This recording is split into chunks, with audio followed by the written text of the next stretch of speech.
Hello, everybody. Welcome to the Open Mic Comedy Podcast. I'm your host, Marc. If this is your first time here, welcome. If you're a returning listener, welcome back.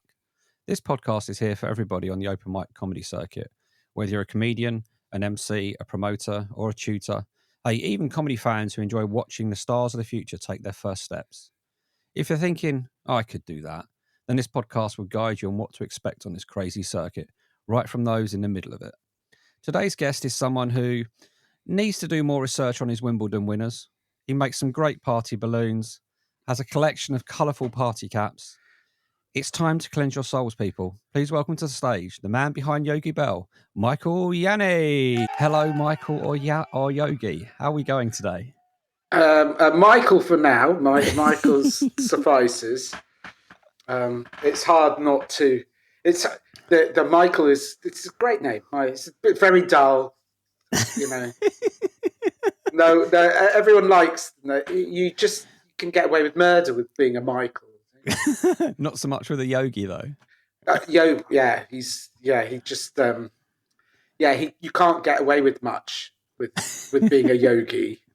I mean, he just takes over, doesn't he? He does. I do have to say that anybody that has not seen Yogie Belle perform, I'm going to say anybody that has seen Yogie Belle perform will walk away realizing they've seen something truly unique and completely unforgettable and amazing to see happen live. It is unbelievable. The first time I saw you, I honestly thought I was going to have a heart attack. It hurt so much to laugh. It was brilliant. Oh, well, that's very kind of you to say. Yogi will be honoured. I don't think Yogi really knows what he's doing, to be absolutely fair. I think Yogi just gets up and he just does his stuff and leaves the room. Yeah. With all the chaos behind him. Yep. And he changed my life, Yogi. So let's start with the life of Michael then. What is Michael's background? Well, Michael, he's a bit of a funny character, really. I shouldn't talk about myself in the third person, should I? I suppose. What? Yeah. Where do I start? I don't know. I could tell you I was born in South Shields. Okay. Right. And I lived all across the country. I feel so British in the sense that I've lived everywhere. Yeah.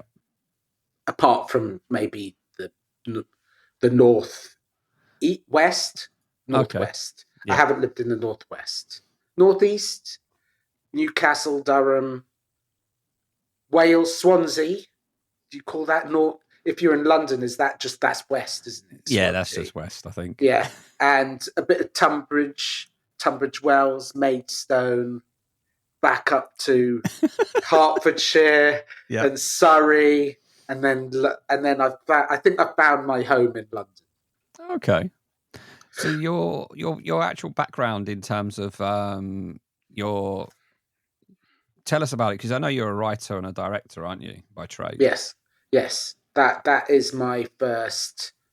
I suppose that's my first line of outlet of creatively. But writing is never something that came easy to me. No, because actually, I was very good at drawing. Okay. Right. So growing up, and I don't know how far you want to go back, but that was the only thing I was good at. Right. I was only ever good at drawing. I was really, really rubbish about stringing a few sentences together. I wasn't very good with words. And I was a bit rubbish with writing, and just English wasn't easy for me to. I wasn't very good at it. Yeah. Because I suppose I didn't realize this at the time, but I was probably on a kind of slightly ADHD or even neurodiverse. I don't want to put a label on myself. I think most creative people have probably got some neurodivergence of some sort, because that's the way that their brains work. But I've always had a flitting mind. Yeah. in one of the nicest possible ways, I suppose. But I used to love drawing. That was always what I was good at. If you could, it's always really good to have one thing you're good at. Yeah. And that was what I was good at. And so I suppose creatively, the image making of stuff is always the way I approach things. It's like, what does it look like? How, I think comedy in itself, half of it, and comes to directing as well, is about the appearance. Yeah. So when I see comics, mm-hmm. The microphone stand and the microphone and the setup, that's just one part of it. That's there for playing with.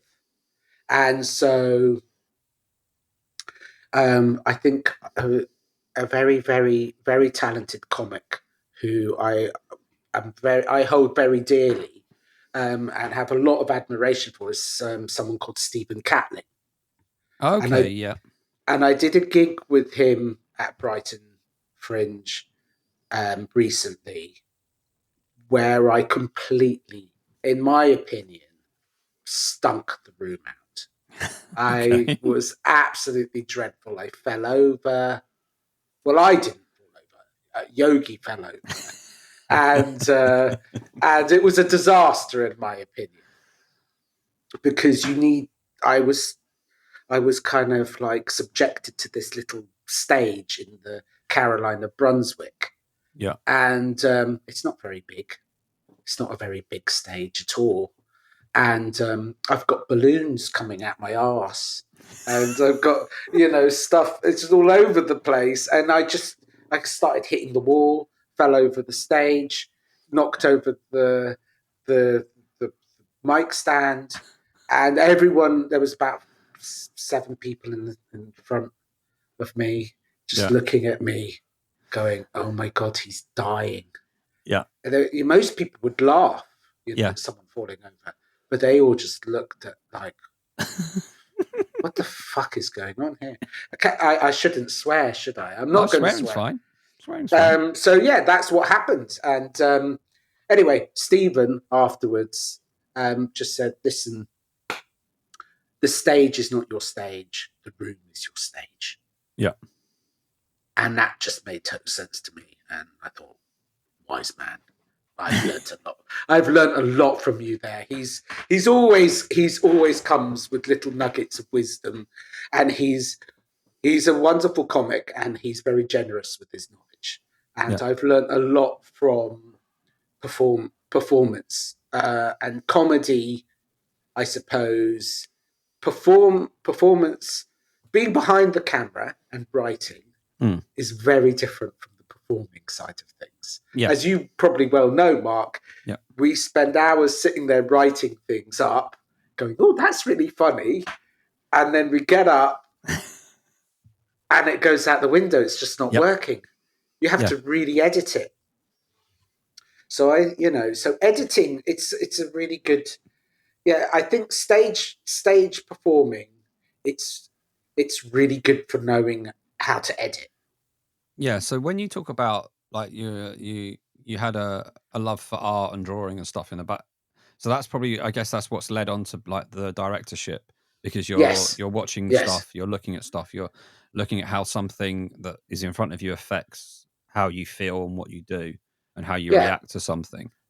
Yeah, because it's as far as I'm concerned, when you're painting, and that's how I see.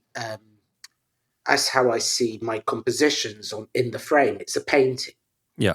So you're looking at every single detail in the frame, and comedy is what's coming into the frame, what's coming out of the frame.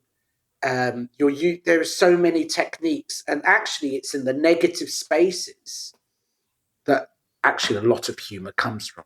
It's in the silences. Yeah. And the body language. Yeah. And actually standing up on stage and saying nothing can actually be funnier. Yeah, I think than the things that you're saying. Yeah, I think this is the thing that a lot of new comics are so scared of, and I was at the start, is silence. Silence is like it's not accepting what you've said and what you've done as being funny, but allowing. Sometimes you'll do a joke that isn't quite. It's not one of those jokes that you understand straight away. It takes half a second or a second for the audience to catch on what the point or what the punchline is and how it links. And you need to be able to allow that silence there for allow the audience to breathe and then Yeah. get it and then understand it and then come on the journey. Whereas if you try to avoid too much, if you try to avoid that silence, I find that I would carry on talking and then the Yeah. audience are then they're buffering. They're slightly behind me. They've suddenly got the joke I've done, but I've moved on, so they've thought, oh, I can't laugh at that. And in your head, you're thinking that joke doesn't work. I'll scrap it. But it might not be the joke. It just might be the way that you've not allowed it to breathe in the room. Yeah. Like, I mean, I don't know if you can see this at home, but my glasses have completely steamed up, and no, but that, you see, that's funny. Hmm. And sometimes it's your physicality that's funny. Yeah. We look, as humans, a lot of language is in our physicality, in our body language. And so I studied animation Okay. at university. And what we used to do is just sit there and watch people and break down people's walks. And, we have, a walk cycle is, every second, naturally, your foot will hit the ground as you're walking. Yep. It's what you do in that second as your foot leaves the ground and lands that creates the character. Yep. The wobbles. Yeah. Yeah, the way you hold yourself, the way that your posture is as you walk, and these are all part of the dialogue. Yeah. You are discussing you are already communicating and talking with people without doing. Yeah. Yeah. It's the way you walk on stage, the way you grab a microphone, the way you move a stand, and the first things you do with the interaction. Yeah. And they play such a part. I think a few people have said it on here before, is that if you walk onto the stage with authority, you grab the microphone with authority, you look at the crowd and you move the stand, immediately the crowd that don't know you relax because they go, we're in safe hands. Yeah. This Yeah. person looks like they know what they're doing. Whether Or the they first don't know. joke's rubbish, it doesn't matter. Yeah. Doesn't. Or you don't know what you're doing. Yeah. But then they're going, oh my God, is this car crash? Isn't this car crash? Oh my God, what is this? Yeah. And I think comedy in in the UK, people love a striver. Yeah. They don't like success, really. Yeah. They It's the want underdog. they want strivers. They want losers. It's the underdog part, isn't it? It's that. I mean, I distinctly Yeah, remember because we gigged just this week, yeah. and I thought my set started quite well. It went quite well for like 4 minutes, and then my last joke that I was finishing on just died in the room, and I kind of went, well, I think I've just killed the room with that one, and then everybody started to, like, there was little murmurings of kind of cheers and come on and all of this, and it was that little bit of a come on, you've got it, But do it. do you know what, Mark? I saw you, and I was like going, "You're doing fantastic." I actually did. I didn't understand what you were talking about. I wanted to hear more. I was saying, "What do you mean you died? You haven't died. You just started getting warmed up." I was like, "Yeah, what's next? Come on!" And then you'd kind of almost self-censored yourself and Yeah. gone, "I'm not feeling this anymore. I just want to get off." Yeah, because the joke that I told didn't land how I expected it to land, and when I was met with silence, I didn't have anything in my head to go with after, so it became self-deprecating. Right, that didn't go very well. But Yeah. I'm never a fan of people that going, well, you lot didn't get that joke. It's No, it's on me to be the one that has failed in that delivery to you. And I have to say, when a comic says, well, that was funny last time I did it, or you don't know what you're talking about. I've done that joke in 4 different rooms and they all laughed, and you lot are rubbish because you didn't get it. And I just think, well, do people have to laugh? It doesn't really matter. Yeah. I mean, that's your job as a comic, I suppose, is to make people laugh. But is it? It's about storytelling. Yeah. Entertainment. It's entertaining. And, Yeah. do you laugh? I mean, like, I remember making a short film. It's 15 minutes of someone's time to sit and watch a film. And you get the same nerves watching a film back with an audience as you do before you go up on stage. Yeah. Right? Same nerves. Oh my God. But you have no control. The film goes up on the screen, and the room, the way it reacts to a film, it's different every time. Yeah. And it's the same way as being a comic, but it's a little bit more organic as a comic. But it's really interesting how people react to things, and everyone is different, and everyone's experience is different. And that's okay. Yeah. And if you make someone laugh, I think someone said to me once after seeing, my first ever short film, they said, do you know what? That was all right. I laughed 3 times. Yeah. And I went, okay, that's not much, but, laughing out loud 3 times is actually quite good. Yeah. For a really bad film. Yeah, it's nice when you get, I mean, I don't know if you've had this with films and stuff, but I've had it with comedy, is that when I've had a friend or somebody come and see me for the first time, and they go, that was actually quite good. Yes. And it's like, I've surprised you, which is as satisfying as anything else. They're coming with this, he's probably not going to be that good, but I'll show the supportive nature. And then when they say, no, that was actually quite, it's like, I'm shocked. You're like, that's just what it is. I have a question for you, Mark, because I had an argument with someone about why do comics do why do they do it? Why?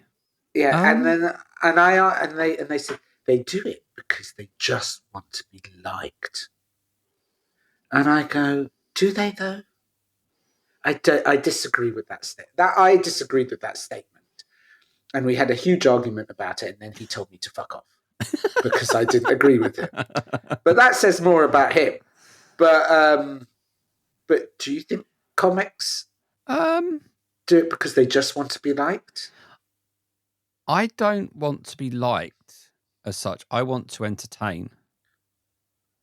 If what I do can make somebody else happy, this is how I kind of live. So if I can make somebody else happy, and make them smile, make them laugh, then yes, I get satisfaction from that.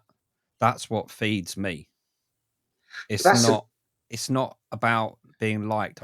It's like I will volunteer myself to help people do stuff. And it's just I enjoy helping other people. That's just bizarre. It's a vocation. You're trying to bring happiness to another person. There's nothing more noble than that, Mark.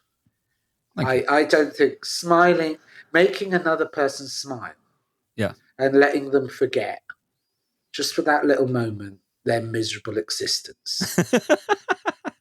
There really is nothing more noble than that. That's what I think, anyway. It's like being a doctor, in a way.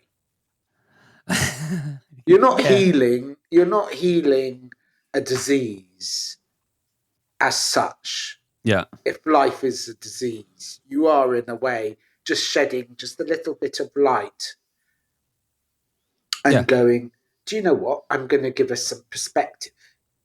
Because, when you can laugh at something, you've dealt with it. Yeah. And laughing, is an act of kindness. When we are able to stand back and give ourselves perspective on any form of trauma, it's an act of kindness to ourselves Yeah. that we laugh at it Yeah. and we go, do you know what? Actually, I'm looking at the funny side of that and I've dealt with it and they've given it objectivity and you're going, right, trauma dealt with, I can now move forward. It's an act of kindness. People who can't laugh at themselves Yeah. are very, very miserable people. Yeah, I think you've got to be out. Certainly doing this kind of thing, you've got to be able to laugh at yourself, especially when you're on stage. And if things aren't going well, there's a few comedians that I know that handle this really well. Is that when they tell a joke, they'll laugh along with the audience, Yeah. and they then what I think what that does without them realizing is it takes them from being on top of the stage to being within the crowd and talking, because they feel they're part of it. They can laugh along, and they can also laugh at themselves when things don't go so well. And That's brilliant. it's such a there's very few people that do that, but when you see some of them that do it, you kind of go, yeah, that's a real talent, and you don't realize you do it. It's part of their natural ability, and it's something that I think is one of those things I'd love to be able to learn to do that. And I think that probably will come, but it's the sort of thing that comes with time on stage and familiarity with being up there. Yeah. So I, with I your so go on. go on. So I don't think anyone ever gets up on stage to and wants to be hated. No. They may challenge you. They may.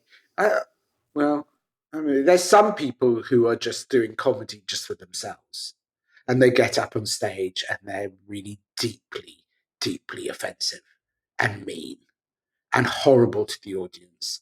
And as far as I'm concerned, they have no place on the circuit. They shouldn't be allowed to stand up on stage and be so offensive to people without actually doing the work and having a Yeah. joke. Toxic. There's a Yeah. lot of male toxicity on the open mic circuit, and I find it kind of like, why can't what how are they allowed to get away with this?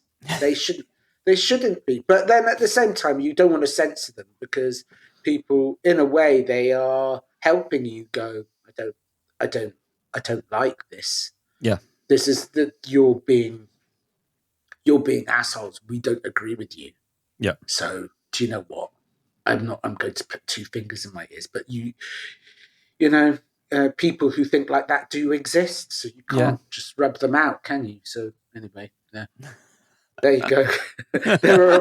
there are some mean spirited people out there. And they probably have issues that they need to deal with. Anyway, I've just made my chair squeak there. So That's all right. That's fine. it wasn't a fart. It was just a readjustment of my buttocks.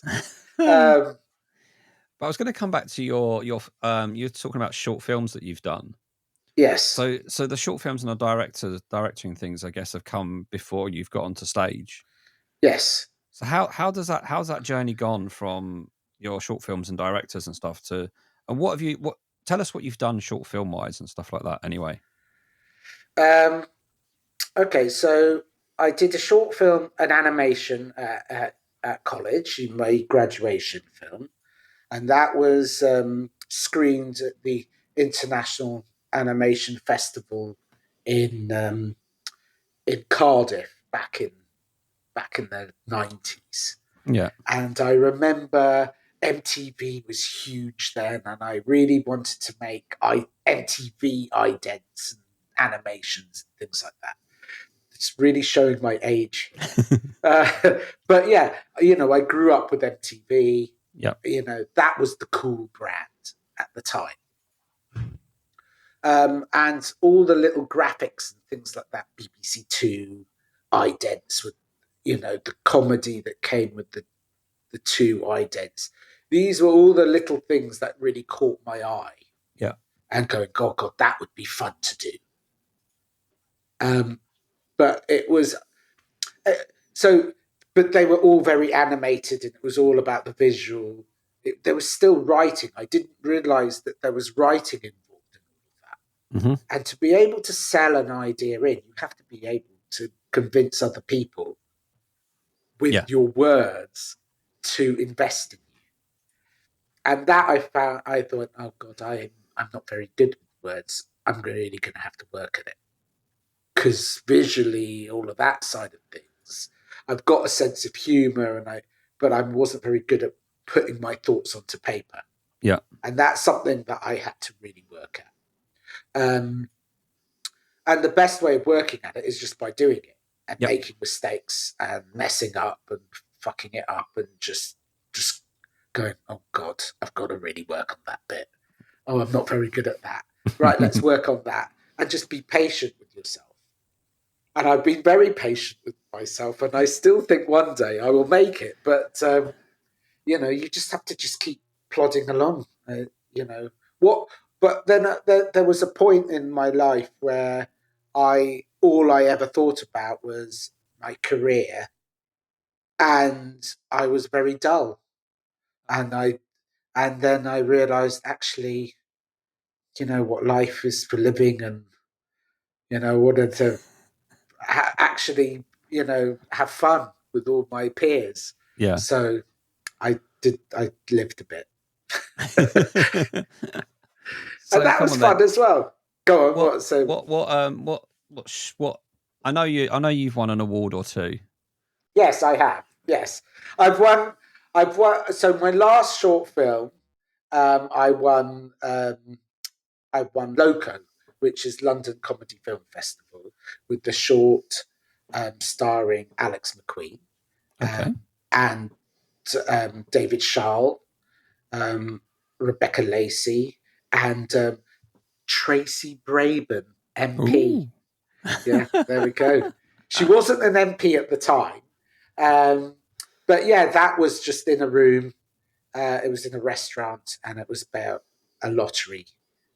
Alex McQueen plays a character called Dennis, who is a compulsive lottery player, and they're in a restaurant with very bad telephone reception, and he wants to know what that evening's numbers were.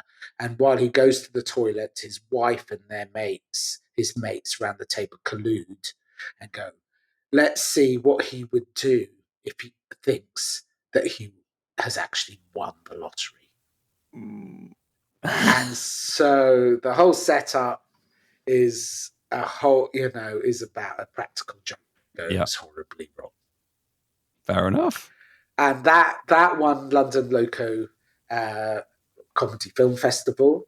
It got it was nominated as Best British Short at Rain Dance. It's Okay. played at London Film Festival. It's done the rounds. It's gone to Flickerfest in Australia, and it's done very well as a film. And off the back of that, I have a feature film that I have optioned, and I'm still trying to make it at the moment. Okay. So that's on the side of that's what I'm doing while I'm not being one of Yogie Belle's disciples. See, this is the absolutely fascinating thing that I've loved from this podcast is that when I speak to somebody and ask them to come on this, I know so little about someone. I've Right. seen them on stage. I've seen them make people laugh. I've had a chat with them in the bar after or whatever, and we've got along. And I thought, you sound like an interesting type of person. Let's have a chat on the podcast and record something, see what happens. And then you start learning about people. There's people that are coming out soon or that have already been out that I had no idea their past working for the BBC, producing films with actors and stuff that I've heard of and have watched on stage. And you just think, I don't see that. I just see this person on stage with a microphone or doing something. And then you start delving into their lives and you realize that stand up is not usually the first thing. It's usually the second or third thing. that they've then gone to after doing other stuff or still doing their normal stuff. And it's just so interesting to go that way and see that, speak to people across the world. It's just like, this is crazy. I have to say, I was working on a pitch it was kind of in the middle of COVID. And I always used to mess around and clown about. Yeah. And all my friends would always go, oh, yeah, Michael, he's a right good laugh, he is. And I have to say that I probably got work. Most of my work came from just being an all right guy, like people liked having you around. Like what I used to do for a living was cutting trailers at the BBC and Channel 4, freelance directing as they were producing, whatever, creative these days. And a lot of it was because I probably got work, probably because people just thought, hey, he's all right. I like having him about in the office. He's a bit of a laugh, tells jokes, he's a bit silly. And, most people can do, I don't think our job was that difficult. And it's probably the job of much younger people today, probably. I think I outgrew it much quicker. And it was easy and I got paid well. And there is a craft to it. I mean, I'm probably being a little bit, kind of depreciating. Deprecating. Deprecating. Depreciating is when things go up, don't they? God, there we go. That's I'm always confusing words. Yeah.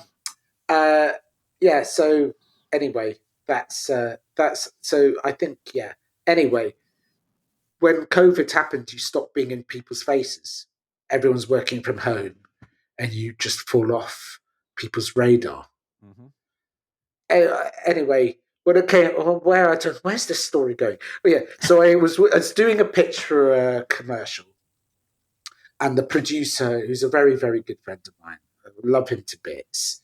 He went, Michael, have you ever thought about doing stand up? I went, I don't. I get really bad. I get really bad panic attacks. Mm. I couldn't go on a plane. I was terrified of planes because at one point I was traveling and we hit turbulence that the plane dropped. A bit like that Malaysian Air one, where the plane just dropped for about 15 seconds and the plane just went silence. And we all thought, that's it, that's it, end, that's it. And ever since then, I've always gone, how does a plane actually stay up? It's a ton, it's a lot of metal. Yes. In the air. How on earth does it stay up? I've got too much.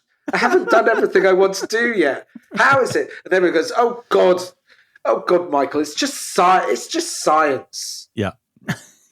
I need a bit more than that. Anyway, where was I going? Yes. Anyway, so my friend said to me, oh, yeah, you should do stand-up. I was going, no, I can't. I've just got terrible panic attacks.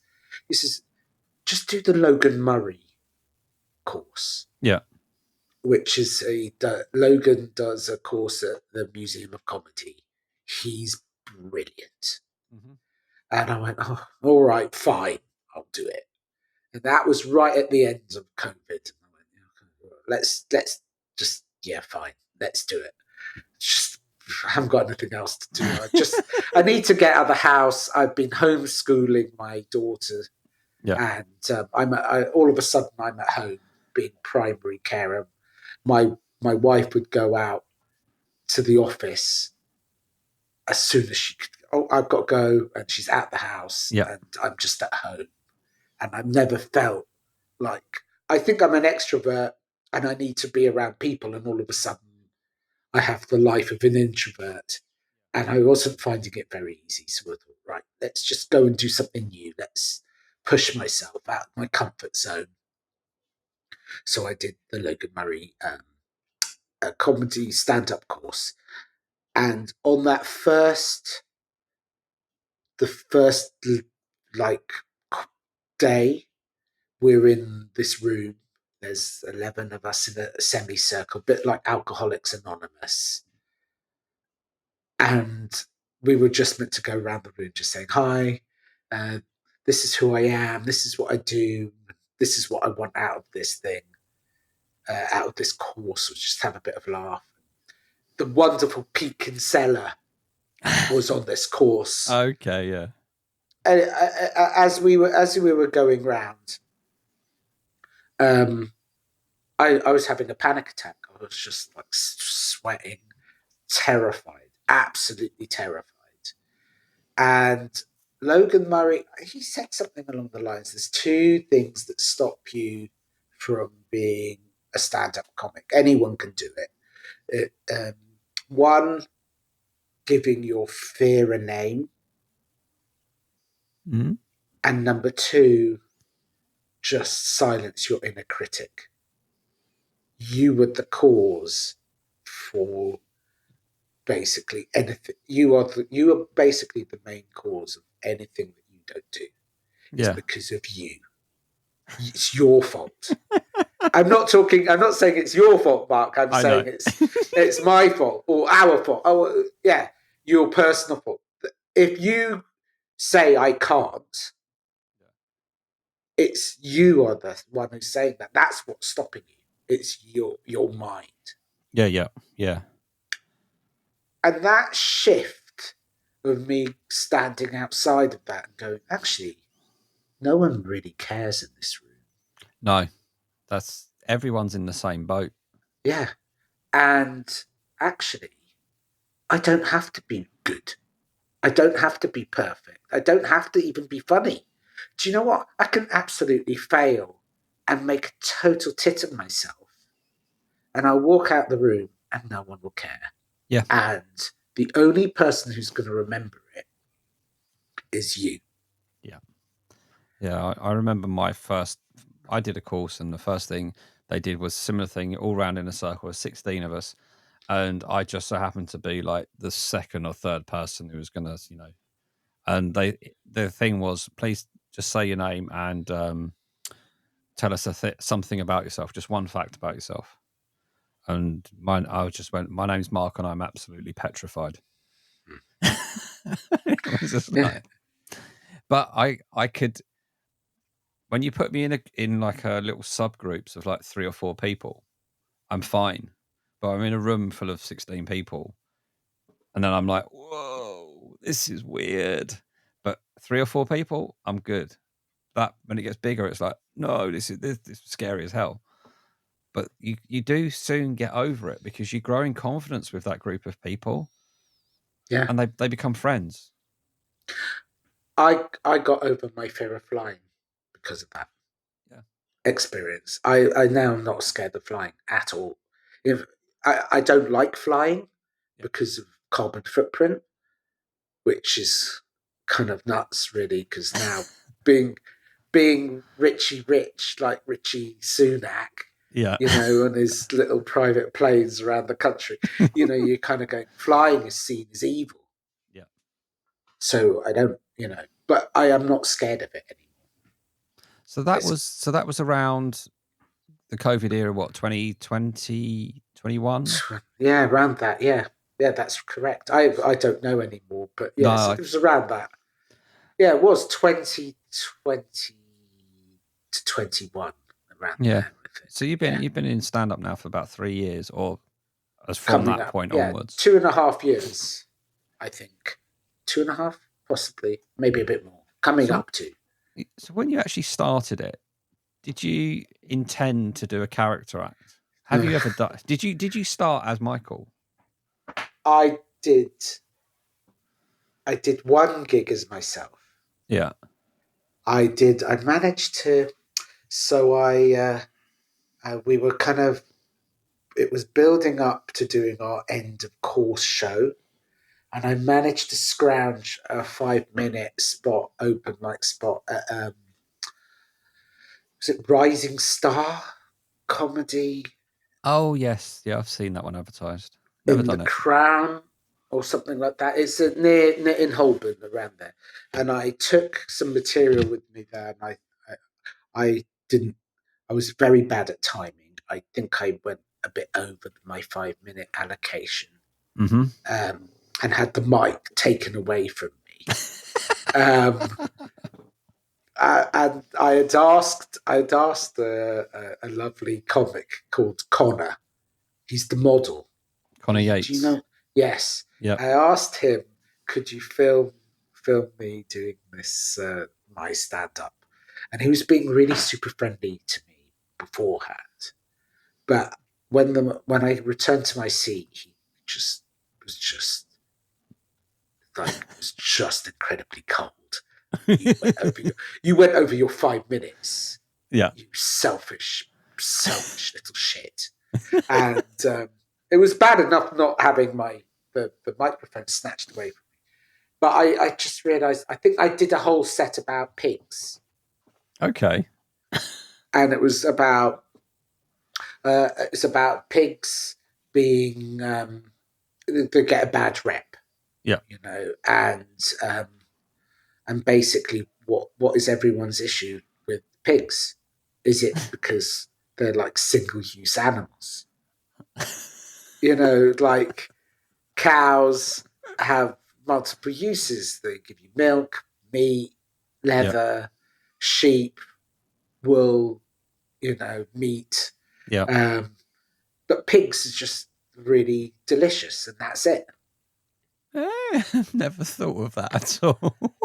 And so, because of that, and probably because they don't keep very well in hot climates, they've been used as insults. You know, they've been used as insults everywhere. Yeah. The Germans say "swine." The French go "cochon." You know, and you go everywhere, you pig. Yeah. Pig. Even the police are called pigs. Yeah. And why? They're actually very smart animals. And, half the world decided that it's unclean to eat them or associate with them. Yeah. And you go, what's your beef with pigs? If you could, why? What's wrong with pigs? That's a good line as well. What's your beef with pigs? Exactly. And like, you got prime ministers shagging them. I mean, what have they ever done? Yeah. What have they ever done to you, really? Anyway, that was my whole stand-up. That was me as a stand-up. And then I was just like, all I was doing was talking about pigs. Yeah. And it was kind of very dry.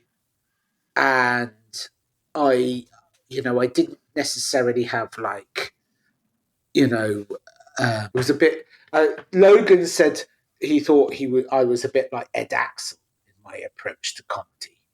Okay. And I hadn't heard of Ed Axel. I've never met Ed Axel. But recently I have, because I run a comedy night, an alternative comedy night, and Ed Axel was on it. Oh, and okay. I met him, and he came on and I booked him. He is one of the nicest and funniest people I've ever met. And he had me in utter stitches. And I love his approach to storytelling and the way he jokes around. He was brilliant. Yeah. Huge fan of Ed Axel. Anyway, Logan thought, oh, that's the way that my approach to comedy is kind of very dry and kind of slow, but it was anti-comedy. It was low energy. It was always low energy. And then I think I started messing around, because that's what you do with these stand-up courses. You get stage time in a safe space, and you start playing. And I started just making silly noises and just being a bit stupid. And I quite enjoyed it. And so I just went, do you know what? It's mimicry, really. So I started mimicking the people that you see online, social media. People just sit there watching these things. You procrastinate and get sucked into these things.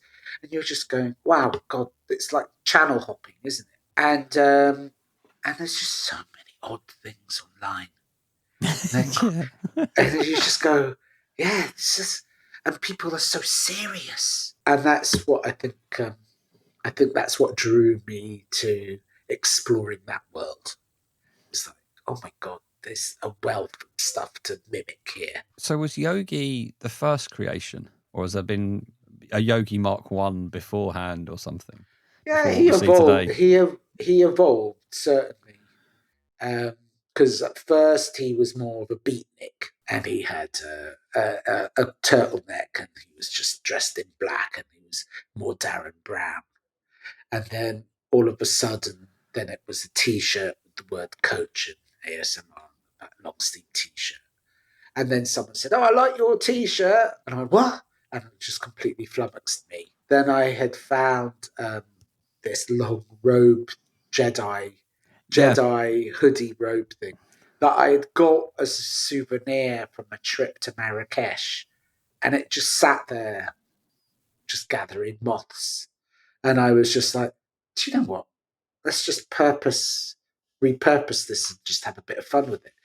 And that was after I'd read the book by Mr. Bob Mortimer, and Away, was it? And Away or And Now? I can't remember. But it was a fabulous book because he's just about playing, and he's just a wonderful storyteller, and he just makes me laugh, and I love it. Was just, oh, let's go down to the market and let's see what we can find and just use this. Well, let's just be silly and just play and just get back to our childhood. I see that. So we've had one Michael gig, and the rest is kind of Yogi, as Now in, it's about character work, and yeah, so Yogi now is basically a character. It's all character work, and it's about building. When you work with actors, and I've seen some great actors, and what actors today don't have enough time doing is character work. A lot of actors will say to me, "Michael, thank you. My last short film, I spent a day or an evening just rehearsing, going through the script and letting the script move around with the actors and let them bring their personalities and bring their characters, the role that they're playing, and let it come alive." And so I almost like, these are the words I'd like you to say in the script, but it's an organic, moving thing. The idea is that you're telling this story and you've got, this is the beginning, this is the end. How you get that across structurally, the way I have written it currently, is base. That's the baseline. mm, How do you bring your characters alive? And so the first time you do a read through, a lot of the actors were going, "Oh, that line that you put in there, I don't think I would ask my friend. I don't think my character. I don't think people know when your friends are their anniversaries are. I'm not sure about that line, mm, or something along those lines." And then someone else went, "Well, I do. I know my best friend's wedding anniversary date." And they went, "Oh, do you? yeah, Oh, okay. All right. That works for me then because it's real." yes, And so building a character for an actor is about putting tangible things like layers, or yeah, building a picture, making them more 3D. And I think you have to practice and evolve it and ask the questions. Why am I doing this? Why have I done that? Where have I come from? Who who is Yogi? Why is Yogi Yogi? What did he do before he became started going around in the comic open mic comic circuits? Why is he doing it? Tory cuts. He used to have, he used to have a healing with sound clinic at a well-being centre down the road, but NHS Tory cuts, and he's now been forced to look for other avenues of work, and he's practicing to do his TED talk. yeah. And it's just like, okay, right then, let's start now building his character, who he is, where has he come from, why is he who he is. It's And so for that's me, it's a character. It's a character. And that's what I'm trying to do. I guess I never even thought about when you create a character, you actually, it sounds ridiculous not even thinking about it, is that you don't think about the backstory about that person, where they've come from to where they are today, because that is the part that actually defines where they go. So it's interesting to go, okay, I'm going to go back to Yogi was born on this continent, or he's from space or whatever, and his business was this, and he's evolved. So what? Yeah. Why does he have this attitude, and what does Well, that mean that he's going to do? well, people used to say. So I used to remember watching comics and they'd say, "Hi, my name is," and I'm from here, right? And that would be the starting point. So I go, "My name is um, Yogie Belle, yeah, and I come from the land of scorpions, Yeah. where 7 cataracts meet," and that's where he comes from. Where that is, I don't know, but it doesn't matter. Sun Ra came from space. I'm an Earthian. You know, um, so yeah, Yogi is an Earthian. He doesn't belong to anywhere, yet belongs So here you go. Can you everywhere. remember the first joke Yogi ever told on stage? That's a good one. First joke was probably Coach. Coach. Yeah, so, like you could call me Coach. Yeah. That's the first one.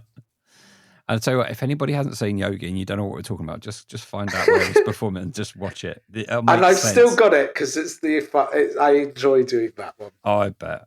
So your joke does your joke development come from words, or does it come from props first? Because I've always been interested to think, do you see like I'm not going to give too much away, but when you see a stick, when you saw Yeah. that, did you think I need a stick, or did you see a stick and went, I can use that? Do you know what? The stick thing came from a shoe. From a It shoe? was, yeah, it came from my little ditty about a shoe, which was I was just messing around, and I think someone almost stepped in poo, and I went, "Oh, you've got poo on your shoe. You got a poo on your shoe. What have you got on your shoe? You've got a poo on your shoe." And then I went, "Well, you can say that about anything." And then Yeah. I ran with it. The balloon on the Balloon on a stick. balloon on a branch. Balloon on a branch. Balloon on a branch. It could be anything on the branch, but it's a balloon on a branch because balloons in branches have killed loads of dolphins. They have. It is something that needs to be addressed. 5 dolphins every year get killed by balloons on branches. It is. It's terrible. That's rising sea levels for you. I mean, it's terrible. It's plastics. Bloody plastics. So when it comes to what you've got at the moment, do you have a particular favourite part of the routine? And the question then follows on to how was that born, and how has it changed? Do you know what? Half of it is I just need to. Half of it all is just about trying to bloody remember it because it's all in there. And as soon as you get up, you just don't know. You just then all of a sudden go autopilot. You just do you play the room. Yeah. And it's interesting, I have noticed that the people in the room, it really has an effect on the comedy. You are bouncing off the energy of the people in the room. Yeah. If you have a front row of Generation Z, are they called Zers? What do you call them? I get confused. I'm of that age. Young people, Yeah. young 20-year-olds who are they're very eager to make enough money to get a mortgage. And I don't blame them for being very serious because it can't be easy feeling that you have no future currently. And so my heart goes out to them because bloody hell, must be really tough being young. You've got it all. You've got the good looks, you're virile, just the world's ahead of you. Anything. You could do anything. Yeah. Yet you are being told constantly you're young and you're rubbish and there's no prospects. Live at home with your parents. You're living at home with your parents, and your parents are saying, get a job. When are you going to leave? Get out of it, but don't get out of here. Because we don't want to be alone with just your father or your mother, Yeah. because being an empty nester must be terrifying. Yeah. Although you've got family. Yes, I've got family. I've got a wife and kids. Yeah. Yeah, and how old are you? How old are they? Are you allowed to talk about them on your podcast? Yeah, they don't listen. They're all grown up now anyway. They're Are they 19 and 26. right? So are you? They still at home though? No. They've left. One's gone. So when the other one leaves, are you going to yes, or are you going to go, or you don't want them to go? Do you really? I want them to go because I want them to go and find themselves. Right. That's the what I was talking about before. In my rung of ladder of life. Yeah. Okay. They go off and be happy makes me happy. Oh, you're a good man, Mark. That's what all I can say is you're a good man. There should be more people like you, Mark. That's very kind of you, but I probably shouldn't. Don't nonsense. I probably just not be a very non-linear conversation with me today. I just got off the tangent, all angles. I don't know. Anyway, is it boring? I don't know. No, not at all. Not boring. Well, that's right. That's the worst thing to me. It's boring, isn't it? But what is back to Keir Starmer for one? Terrible. I don't know. He's going to win the election for being, but no one really wants to vote for him. The thing I find quite interesting about this is a wild tangent, and by the time this comes out, yes, it's over. Yeah, the election has happened.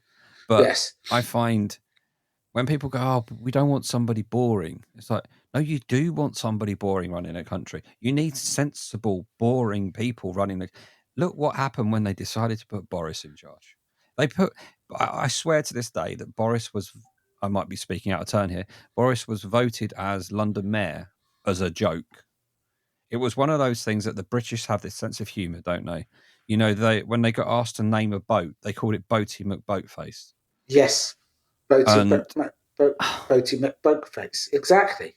And that's our humour. So it's like, oh, we've got this madcap idiot who wants to rugby tackle Asian children in a playground and a game of rugby and skydive on was hanging off a bungee rope or something or whatever and looks ridiculous. That's the person we're going to put in. But it's almost, that's the joke. Yeah. But everybody thinks nobody else is going to vote for that. It's just be me that does it. But then when it's everybody going, no, I'll do it. And you're like, numbers go up. And you almost think, like at the moment, Count Binface is running against Rishi Sunak. He's probably going to beat Rishi, get more votes. It's one of those things where it's like, it would be such British humour to vote him in. But well, he would make croissants only £1, which is quite a good policy. But that's the way I want somebody boring. I want somebody dull. I don't want somebody being an idiot. Just, you're making decisions about people's lives and just be sensible. I actually, it's interesting. Boris got in because people like a striver. They like someone that he was fun. Yeah. He was a character. Yeah. He wasn't perfect. And, he wasn't a success either. And that's he was slightly a lovable buffoon. Mm-hmm. And they quite liked that. Yeah. But as soon as he became the success and he was in number 10, everyone turned to him. And he probably had, deep down, good intentions. It's just he didn't follow the rules because he thought he was above the law. But that's a whole nother topic and stuff. But there we go. Yeah, we've gone off on tangents there. But I actually think people listen because we were talking earlier about our voices and not liking the sound of our own voices. And I remember when I used to cut trailers, I would always have to record a guide VO to time out my edits. And when I first started, I absolutely hated the sound of my voice.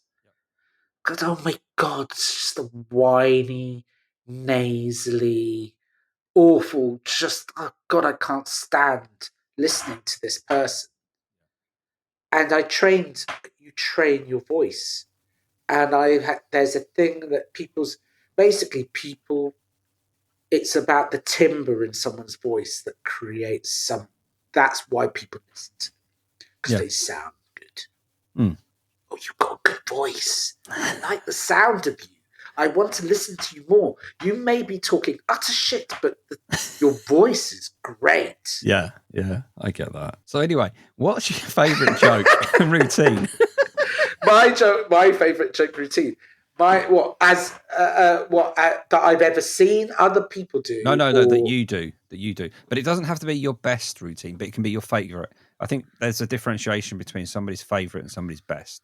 But I want your personal favourite. My personal favourite, what I do.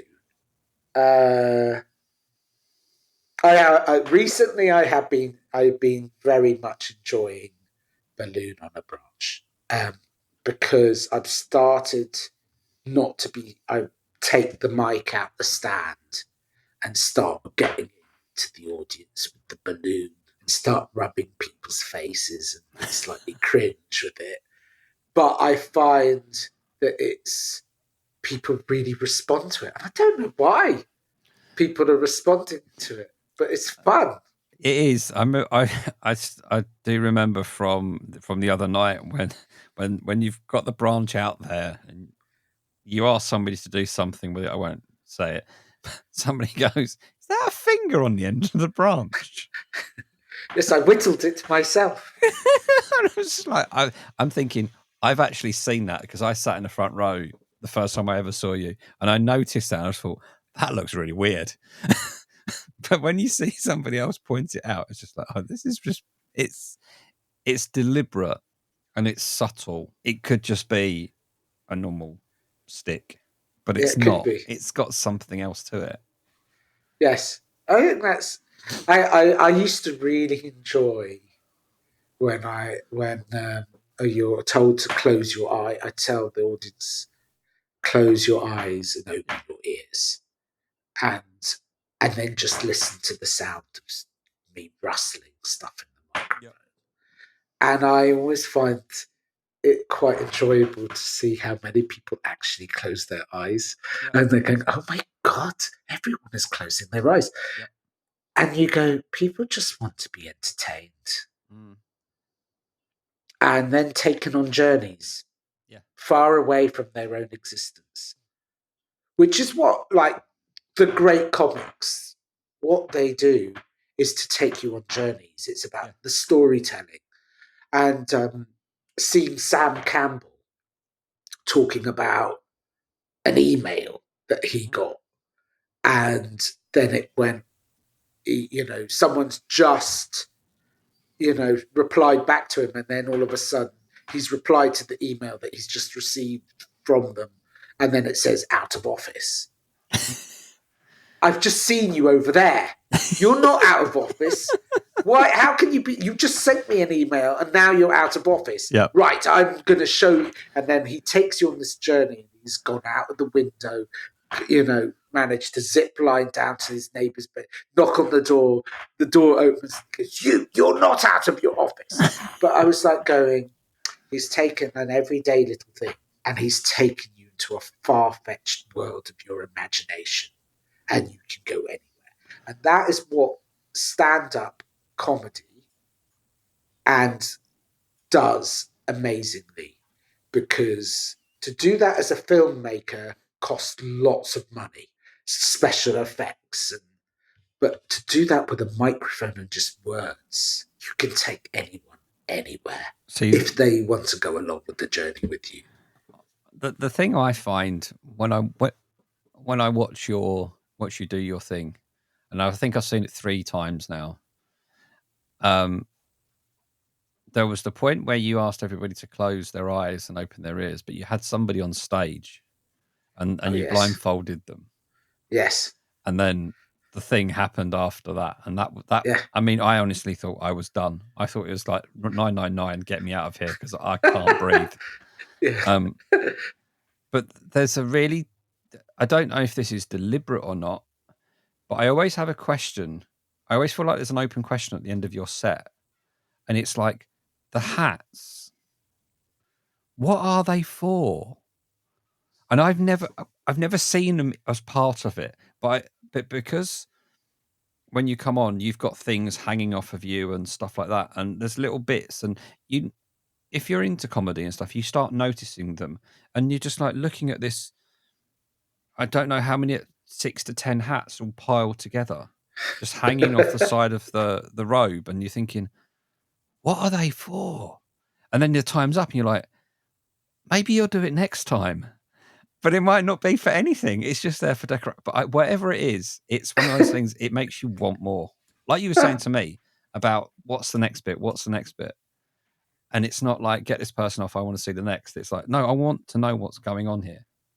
Oh, well, thank you for saying the hour show that I did my first ever solo show.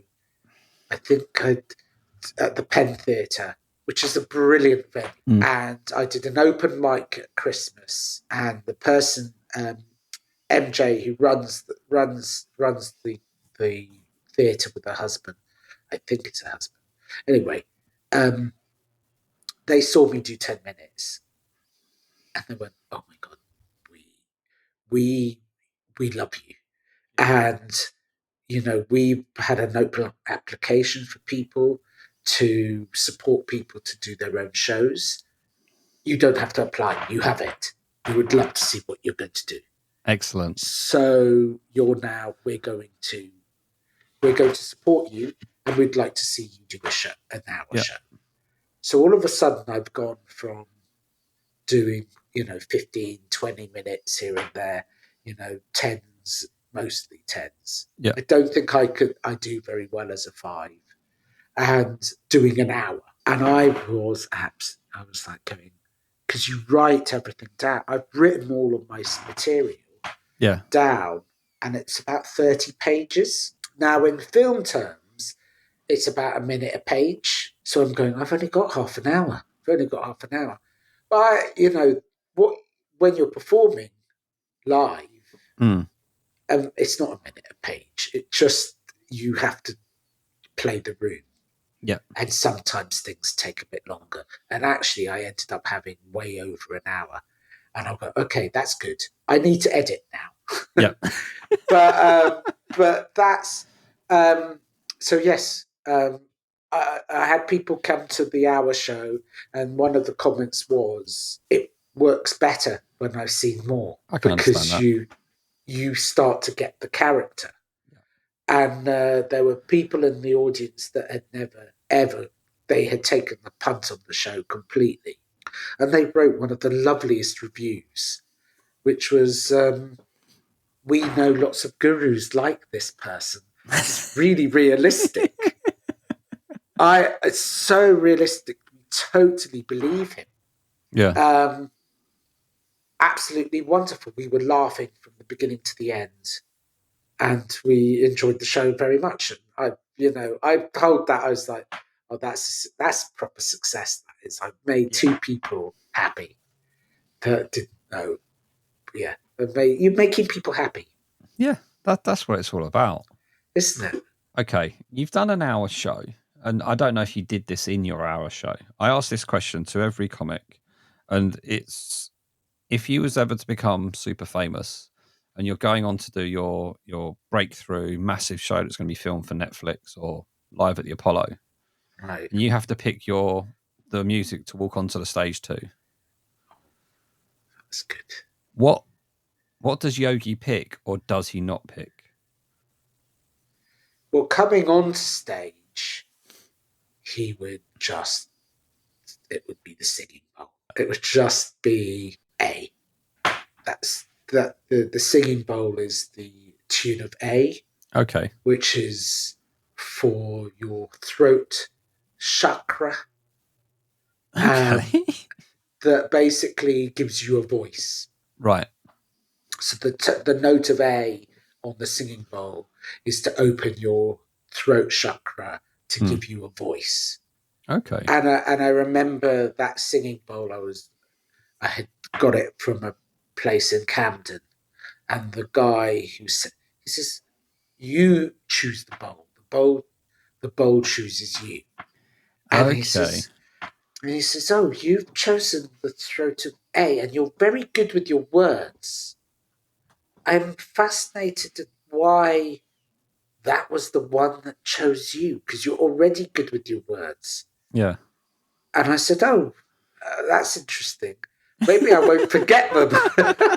I won't forget them. I don't know. There's a lot of things that I'm enjoying. I find Yogi Belle is a happy person. Or I'm in a good place when I meet him. He's a nice chap. So let's picture the scene. The theatre's there. The Yes. audience is there. The audience have Yeah. got the anticipation. They've had the Yeah. 2-minute warning from the loudspeaker 2 minutes before performance starts. Please take your seats. Blah blah blah. Yeah. Bars have cleared out. Now, in that moment before you're walking on, do you Yeah. play music to then come on to the singing bowl, or do you just go singing bowl all the way? I go disclaimer first, Mm-hmm.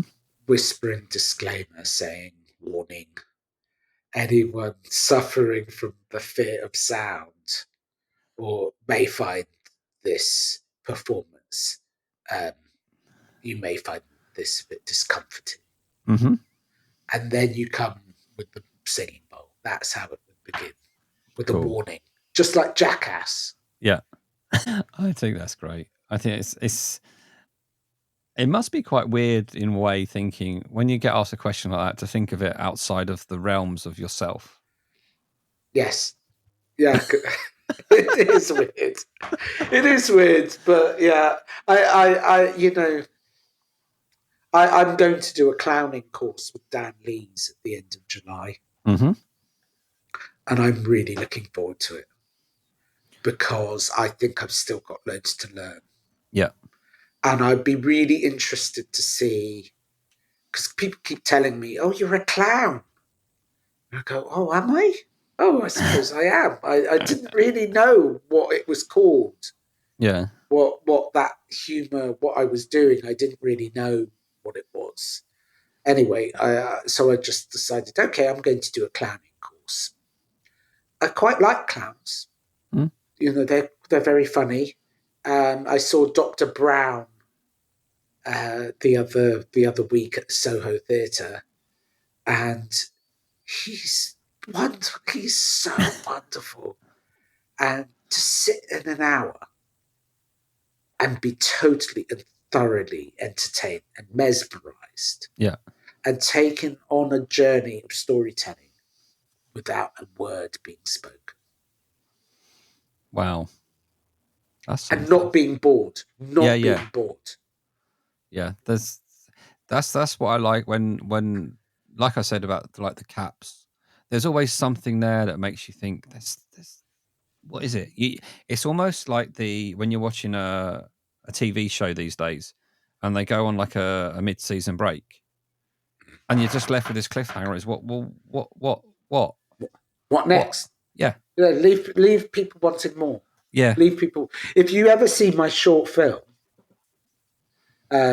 you will be left going, "I want more. yeah. What next? What happens next? Where does it go?" And you go, "That's up to you to Yeah. decide. It's your imagination." So, where could we find your short film? It is on Amazon Prime, Okay. and it's on Amazon anyway. It's on Prime Video. It's called Just Desserts. It's also on my website for people who just want, Yeah. But Amazon Prime, I get 20p every time someone watches it, which is much better. I don't make much money out of this, but Yeah. that's I'll find it and I'll link it in the description for this as well. So yeah. people That can was get a to it. lot of fun to make, and that was one of the moments that's given me a lot of pleasure to do. And working with filmmaking is not a job you do on your own. It's a team. You need everyone. You don't do it on your. And the thing with stand up, you are. That's what it feels like, at least. Anyway. You need your audience, really. I don't think the audience know how much comics really need them. No, there is a. I've played in rooms of 10 and I played in rooms of 100, Yeah, and I find the rooms of 100 so much easier to play.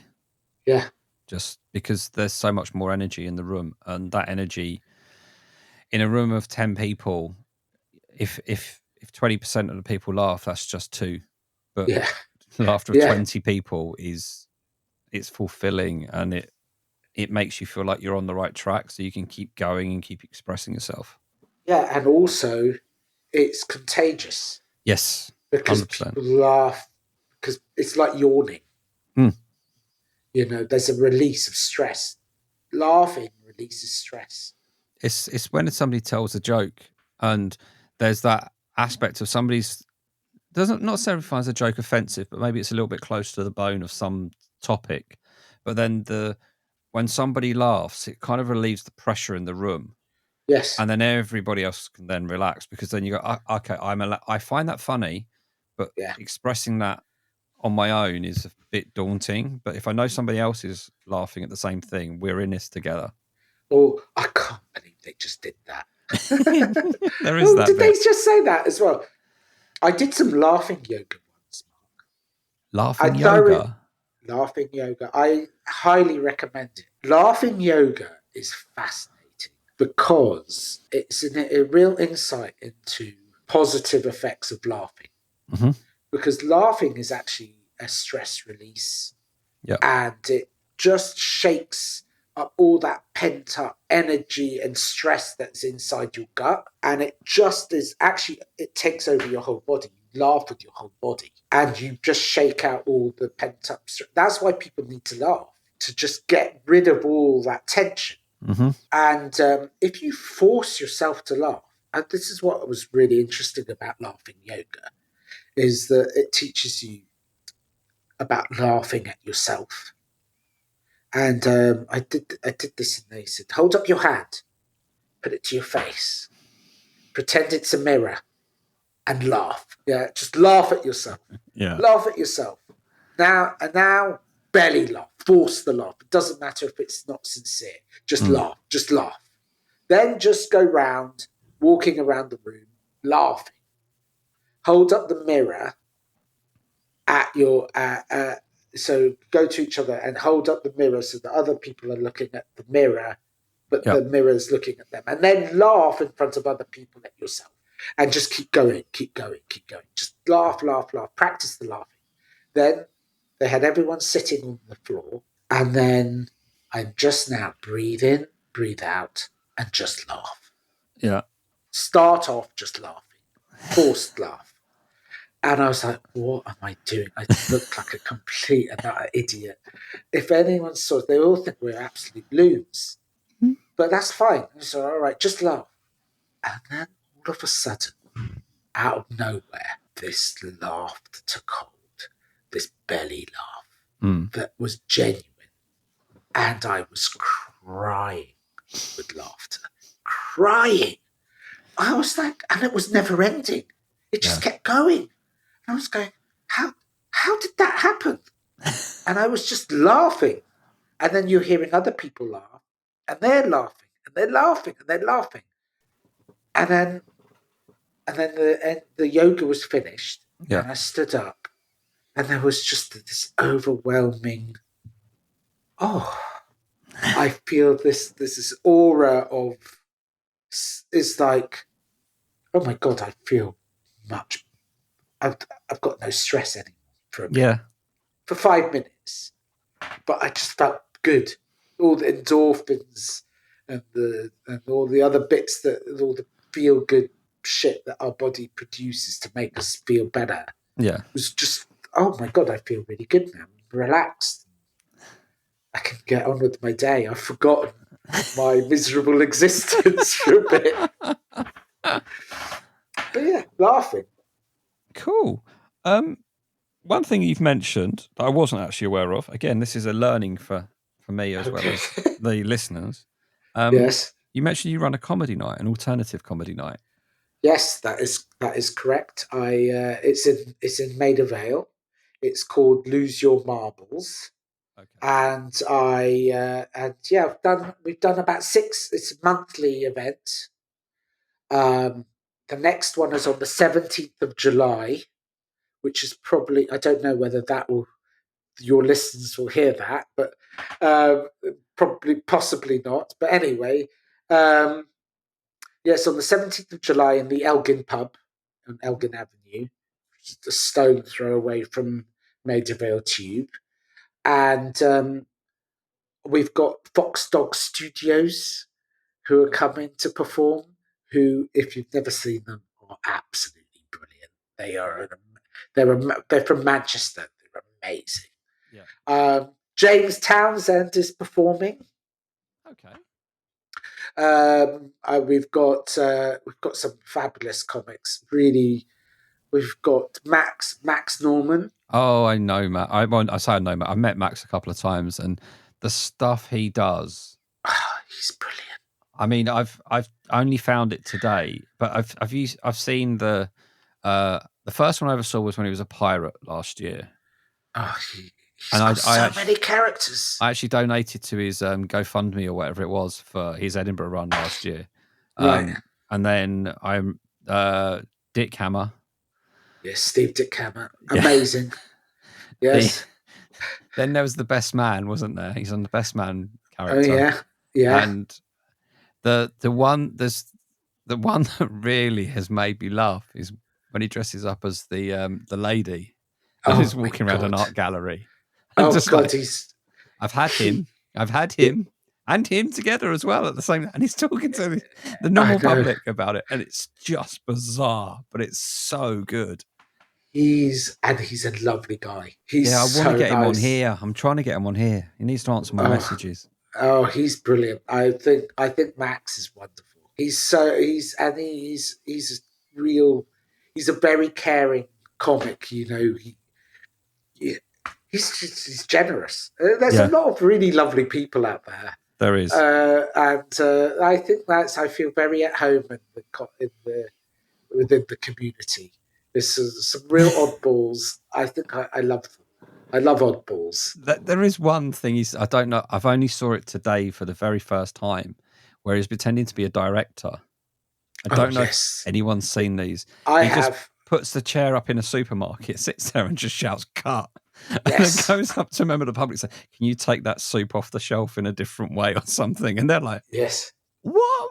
And I think yeah, there was one woman that actually then put the soup back on the shelf or something to take it off yes. again. And you're just like, how do you have the balls to do that? I don't know. It blows my head apart, but it's He so good. he's innovative. Innovative. He's very good. Yes. He's a brilliant actor actually as well, and yeah, I think Max is just is a wonderful comic. And listen, there are so many great comics Of out course. there. Of I course. can't tell you how many people have made me laugh out loud. You know, I think Jazz Emu. I saw him once at Sketch Off. Was crying with laugh, crying because just the way these are all very physical comics as well. So funny. Um, Alex Cocaine. Is Not it not aware of Alex? him. Alice Cocaine, not Alex. Alice Cocaine. she she's a genius. I think she's a genius. She's very, very funny woman. Sue me.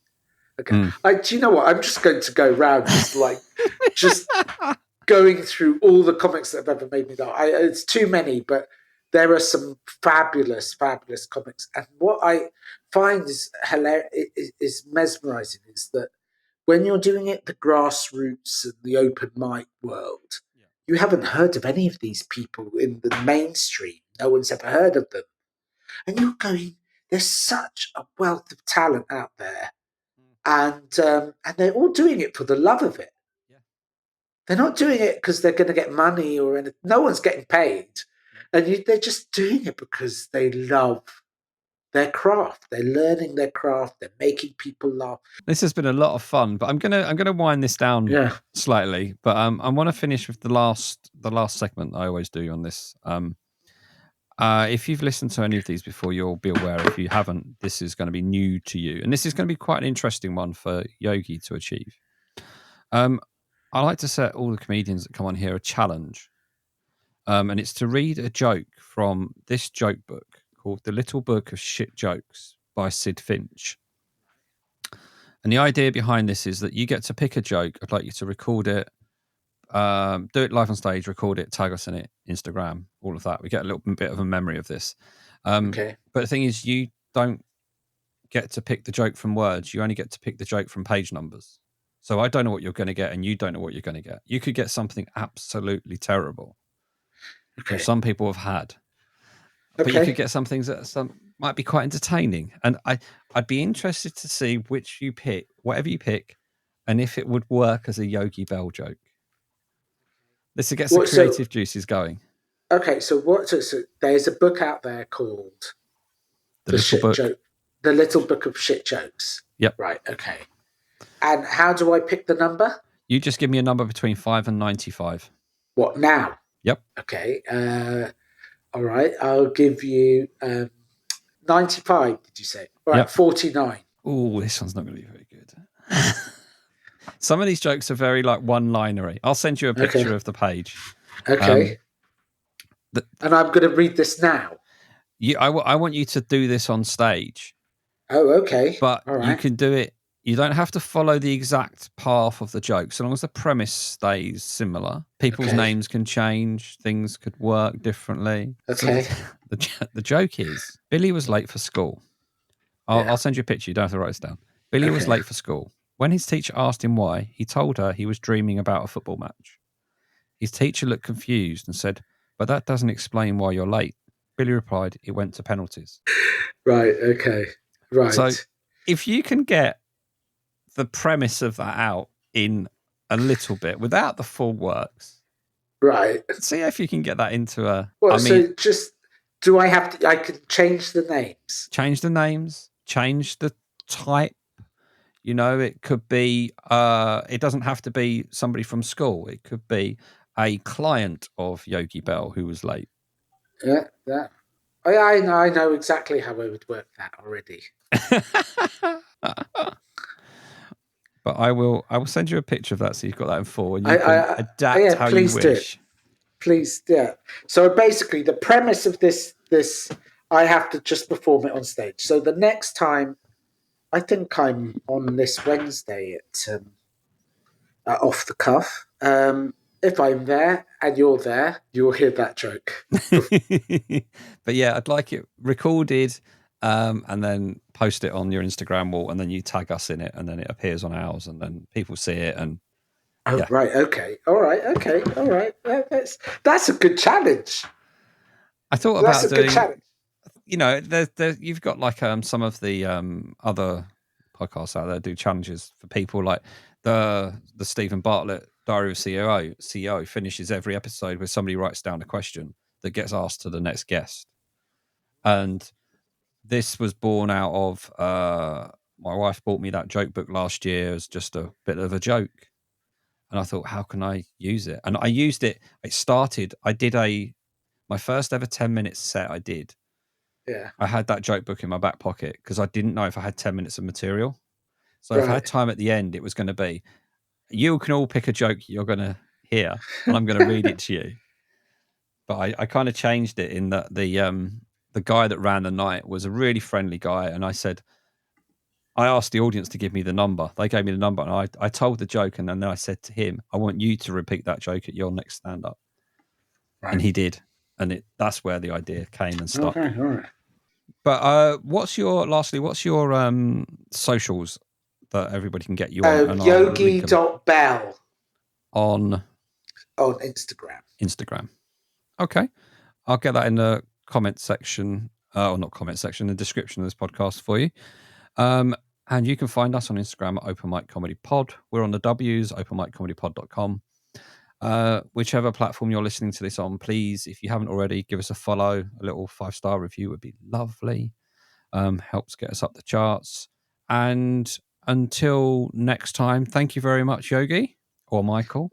Well, thank you very much, Mark. And it's been an absolute pleasure speaking to you and just chewing the cud and sharing stories. It's been an absolute pleasure talking to you. It's been a lot of fun. And until next time, everyone else, I will speak to you then.